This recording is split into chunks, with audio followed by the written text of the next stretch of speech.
తాళరేవు మండలం పీమల్లవరం గ్రామం పెద్దపేటలో 2022 సంవత్సరంలో 16 లక్షలతో శాటిలైట్ ఫౌండేషన్ స్కూల్ పేరుతో 2 అంగన్వాడీ కేంద్రాలకు భవనాలు నిర్మాణ పనులు చేపట్టారు. అయితే ఇప్పటికీ పూర్తి కాకపోవడంతో సంబంధిత లబ్ధిదారులు ఆందోళన వ్యక్తం చేస్తున్నారు.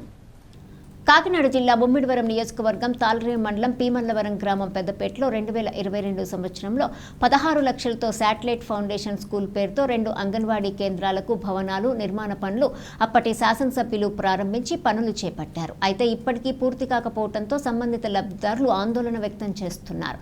కేంద్రాలు పూర్తి కాక చిన్నారులు ఇబ్బందులు పడుతున్నారని వెంటనే సంబంధిత అధికారులు స్పందించి పనులు పూర్తి కావడానికి నిధులను మంజూరు చేసే చర్యలు తీసుకోవాలని కోరుతున్నారు.